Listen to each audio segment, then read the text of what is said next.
साथियों, जिला पटना गांव प्रेमनगर, जिला पटना गांव प्रेमनगर का रहने वाला मेरा नाम दिग्विजय सिंह है। साथियों, आज से 20 वर्ष पहले की वो घड़ी हमें याद है। वो घड़ी जब हमें याद आती है तो हमारा कलेजा पिघल जाता है कि हमें किसी को ऐसी मुसीबत लगे, माथे पे वो घड़ी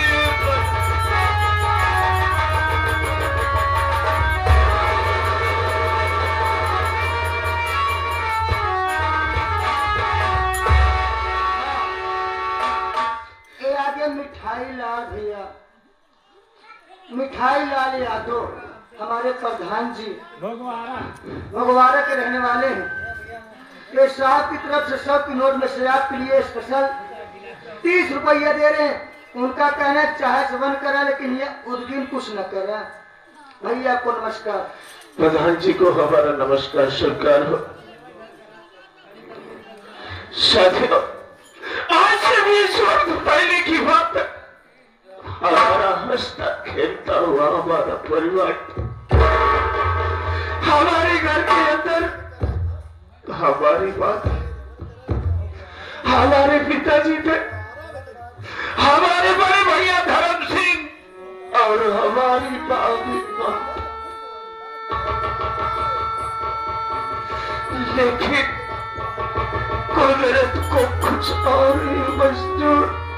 हंसते खेलते हुए परिवार में एक दिन अचानक हमारे पिताजी को हार्ट अटैक आया। हमारे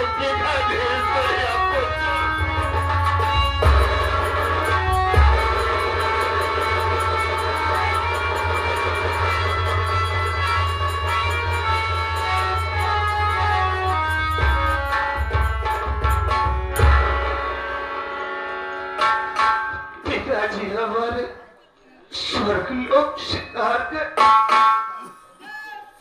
जिगर पर पत्थर रख करके मैं और मेरे भैया पिताजी का दाह संस्कार किए। दाह संस्कार करने के बाद घर की जिम्मेदारी बड़े भैया धर्म से निभाने लगे। मुझसे बोले कि देख रे मुन्ना, देख तू छोटा है, ज्यादा घर के विषय में मत सोचा कर, तू अपना पढ़ाई पर ध्यान दे। मैं बोला ठीक है भैया, अगर आप कहते हैं तो मैं पढ़ाई के ऊपर जरूर ध्यान दूंगा। साथियों, पिताजी के मर जाने के बाद, पिताजी के मर जाने के बाद मातम ने उनके बीमार इतनी बीमार रहने लगी कि कभी 24 घंटे में एक बार खाना खाती, तो कभी ज्यादा दिन तक भूखी।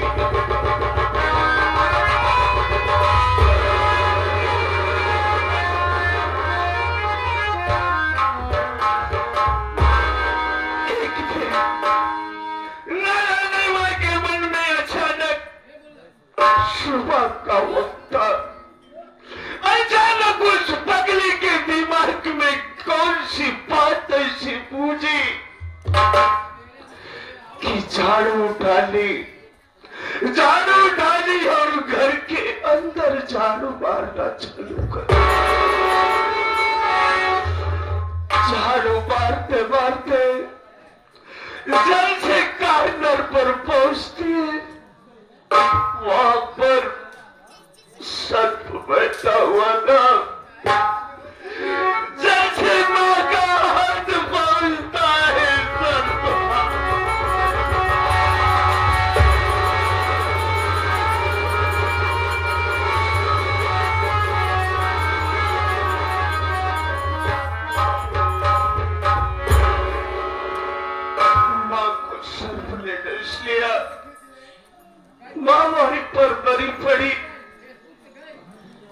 के अंदर भाभी ममता सो रही, बड़े भैया धर्म सिंह सो रहे हो, मैं भी सो रहा हूं।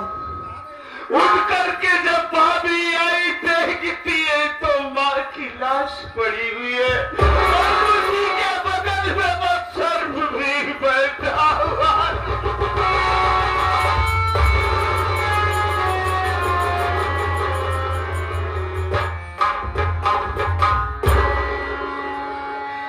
कुदरत को न जाने क्या मंजूर, दोनों भाई से घर पर पत्थर रख करके मां का दाह संस्कार की। दाह संस्कार करने के बाद घर वापस आया तो भैया मुझसे बोलने लगे कि देख देख तुम देख, अब तुझे गांव में पढ़ाई नहीं करना है रे, अब अगर तुझे पढ़ाई करना है तो पटना शहर जा करके पढ़ाई कर। मैं बोला ठीक है भैया, अगर आप कहते हैं, अगर आप मेरा खर्च दे रहे हैं तो मैं पटना शहर में जरूर पढ़ाई करने के लिए जाऊंगा। साथियों, पटना शहर में मैं पढ़ाई करने लगा, लेकिन दोस्तोदोस्तों की दोस्ती इतनी गड़बड़ होती है कि जिसका कोई हद नहीं। मेरी संगत इतनी गंदी हो गई, मुझे इतने गंदे दोस्त मिल गए कि जिसका कोई हद नहीं। दोस्तों के साथ मैं शराब के अड्डे पर जाकर के शराब पीना शुरू कर दिया। शराब पीने की तो बात रही दूर, दोस्तों के साथ जाकर के जुए के अड्डे पर जुआ खेलना चालू कर दिया। इतना ही नहीं, जब जुए में पैसा मिलता था तो ऐसो आराम करने के लिए रंडी के कोठे पे चले जाते थे। अच्छा, वहां पर पहुंचने के बाद रंगरेलियां मनाना, यही नहीं कि हम दोस्तों के साथ में काम, पढ़ाई गई तेल लगाने। एक दिन अचानक हमारे जेब में जेब खर्ची नहीं रही। हमने बड़े भाई भैया धर्म सिंह के पास फोन किया कि बड़े भाई के शरणों में प्रणाम। बड़े भैया, इस नाचीज को बहुत सख्त जरूरत पड़ी हुई है। भैया बोलते हैं कि आखिर बता, धर्म सिंह बोलता है कि तुझे किस चीज की जरूरत पड़ी है। मैं बोला भैया ऐसा है कि हमें कॉलेज की फीस 5,000 रुपए जमा करना है, हॉस्टल का भी फीस जमा करना है, कम से कम हमें 10,000 रुपए हमारे अकाउंट में ट्रांसफर कर दीजिए। बड़े भैया धर्म सिंह बोलते हैं, अबे दुर्विजय, मुझे पता है कि तेरी फीस बाकी है और हॉस्टल का पैसा भी बाकी है। एक काम कर, तू बस पकड़, वहां से आजा तत्काल हवेली पर, तुझे रोकड़ा देता हूं, पैसा अकाउंट में नहीं भेजूंगा। मैं बोला वाह क्या बात है बड़े भैया, जरूर आऊंगा। दोस्तों, मैं बदला शहर से बस द्वारा जब पहुंचा प्रेमनगर तिराहे पर, प्रेमनगर तिराहे पर पहुंचता हूं तो सबसे पहले हमारी नजर जाती है एक दुकान पर, और दुकान के सामने एक बोर्ड लगा हुआ था 4x4 का। उस पर लिखा हुआ था, क्या लिखा हुआ था कि आपका ध्यान किधर है, आपका ध्यान किधर है, देसी शराब की दुकान।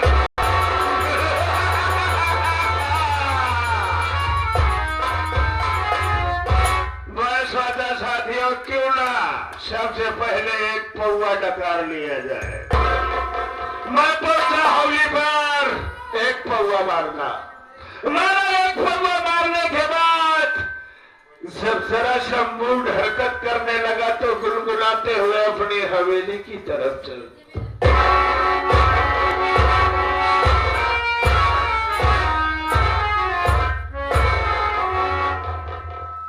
जब हवेली के करीब पहुंचा तो कि गेट के सामने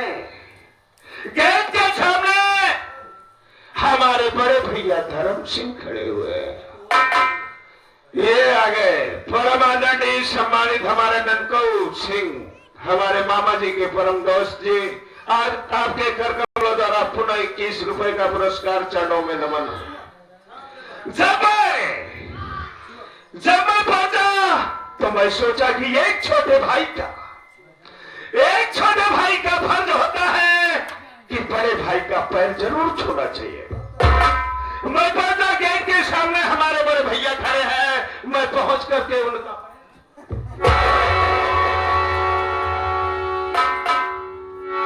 जुग जुग जिया, जूता सिया, पैसा पावा, दारू पिया।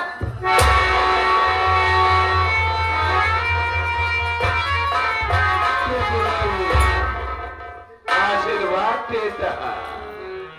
साथियों, जब मैं भैया का पैर छूना चाहा तो भैया खींच करके, जब ये गिलास खींच करके मुझे मारे तो मैं सर के बल पीछे गिरा। मैं पीछे गिरा, गिरने के बाद मैं बोला, ए भैया, आखिर हमारा कसूर क्या है? हमने ऐसा कौन सा गुनाह किया भैया की जो आप हमें लातों से मार रहे हैं? जब इतना बोला ना तो खींच करके भैया एक तमाचा भैया हमारे इस काल पर चढ़ दिए। इस काल पर चढ़ दिए तो मैं बोला, ए भैया, सबसे पहले बताओ कि हमारे ऊपर हाथ क्यों छोड़ो? बोलते हैं कि कुत्ते साले तेरी इतनी बड़ी मजाल कि तू हमारे सामने साला शराब पी करके आया है, खींच करके तू थोड़ा तमाचा खींचता।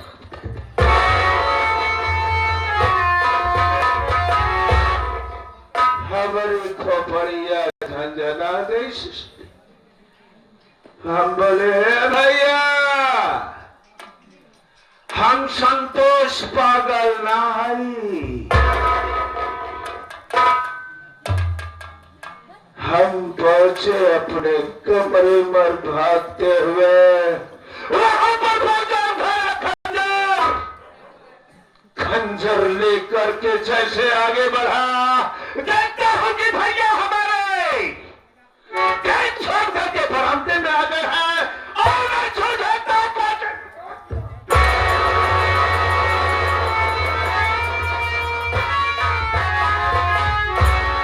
घुसा गया खंजर भैया की पेट में। भैया वहीं पर बिलबिला के गिर पड़े।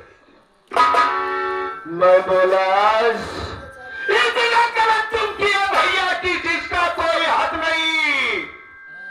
हमारे पिताजी थे, हमारे ऊपर कभी हाथ नहीं उठाए, लेकिन तुम अपने आप को घर का जिम्मेदार समझते हुए लात और हाथ से बात कर रहे हैं। खोपड़ी साली पागल हो गई। जिस खंजर से भैया का कत्ल किया था, उसी खंजर से भैया की लाश को 3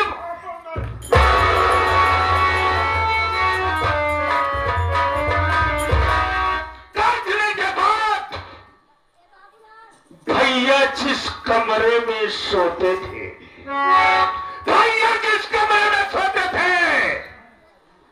उसी कमरे के अंदर में उनकी कब्र खोद डाली। कब्र खोदने के बाद भैया की लाश को उसी में दफन करने के बाद आराम से जब मैं बाहर निकल रहा हूं तो देखता क्या हो कि हाथ में पूजा की डुलची लिए हुए हमारी भाभी रोते हुए हमारे सामने आके खड़ी हो गई। बोल भैया। हाँ भैया, आप परम आदरणीय सम्मानित हमारे भगवाड़ा के ग्राम प्रधान मिठाईलाल यादव जी, आपके कर कमला द्वारा 30 रुपए का पुरस्कार हमारे लिए, हम प्रधान जी के चरणों में नमन करते हैं। साथियों, जब मैं ममता भाभी को देखा तो ममता भाभी रो रही थी। मैं ये सोचने लगा कि कहीं ममता भाभी की नजर तो हमारे ऊपर नहीं पड़ गई थी भैया का कत्ल करते हुए। लेकिन वो बात नहीं थी, वो बात नहीं थी, बात थी दूसरी। बात यह थी कि हमारी भाभी की कोख में बच्चा पल रहा था। भाभी की कोख में बच्चा पल रहा था और वह बच्चा करीब आ गया था और बच्चे की पीड़ा वो भाभी बर्दाश्त नहीं कर पा रही थी। मुझे गलती है कि अब ना तेरे भैया नजर नहीं आ रहे हैं, तेरे भैया नजर नहीं आ रहे हैं मुन्ना। मुन्ना तेरे भैया नहीं दिखाई दे रहे। मुन्ना मेरा पेट बहुत दर्द कर रहा है। मुन्ना तत्काल हॉस्पिटल लेके चलिए, मुन्ना हॉस्पिटल लेके चलिए।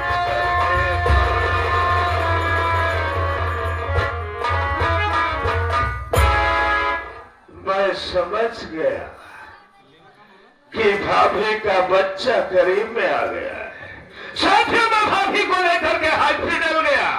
हॉस्पिटल जाने के बाद वहां पर भाभी ने एक सुंदर सी बच्ची को जन्म दिया। बच्ची को जन्म तो जरूर दिया भाभी ने, लेकिन कुदरत को कुछ और ही मंजूर।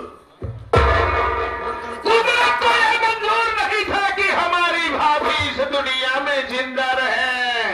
बच्ची के पैदा होने के 2 घंटे बाद हमारी भाभी इस दुनिया को छोड़कर भगवान को प्यार।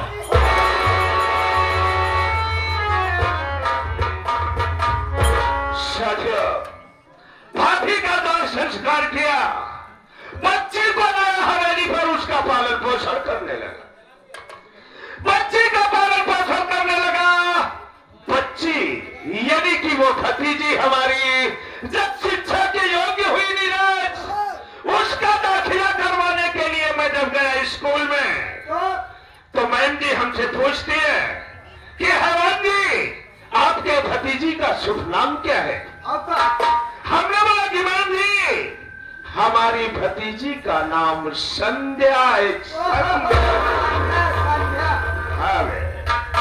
और हमारी भतीजी संध्या इस समय इंटर फाइनल की परीक्षा दे रही है। लेकिन अब बात में नीरज, क्या बाबू साहब, मैं ये सोचता हूँ कि संध्या सयानी हो गई, उसकी शादी करना पड़ेगा। पर्दे करी शादी करूंगा तो संध्या अपने ससुराल नहीं जाएगी। कहे जाई ओके हिस्सा नहीं आएगा तो हवेली में। यह देख, जब नौकर ससुर ऐसे ढंग से बोल सकत है तो जेकरे बाप के रियासत है तो बोलबे। नीरज, अगर संध्या शादी करने की तो हरामजादी अपने ससुराल नहीं जाएगी। कहाँ जाएगी? अगर संध्या ससुराल नहीं जाएगी तो मैं दारू कैसे पीऊंगा मैं, और मैं जुआ कैसे खेलूंगा, मैं कैसे अपने इस हवेली में रंडियों को नचाऊंगा। मैं ये सोचता हूँ संध्या गई हुई है कॉलेज में। कॉलेज से आएगी हरामजादी। अगर मुझे मौका मिल गया तो नीरज, उस संध्या हरामजादी को मौत के घाट उतार दूंगा। और मैं रहेगा 5 और 9 बजेगी। नीरज कुमार, हमारा दिल कह रहा है शराब पीने का। एक काम करा, जल्दी से तुम 11 गिलासी हम मारी।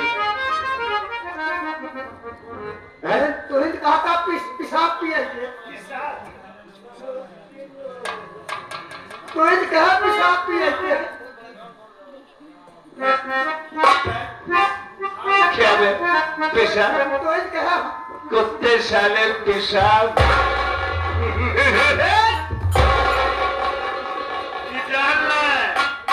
एक लपेट में गिरबा। बाबू साहब तुम्हारे मराए तो हम थक जाए थे। कहाँ थक गए? अब चलते चलते कहना क्या है? क्या? अरे उठा। ये हमारे गिरी उस्ताद हेतापट्टी वाले, ये हमारे विनोद गिरी उस्ताद हेतापट्टी के निवासी जो फोल्डिंग पे संगत कर रहे हैं। क्या लगा रहे हैं मास्टर?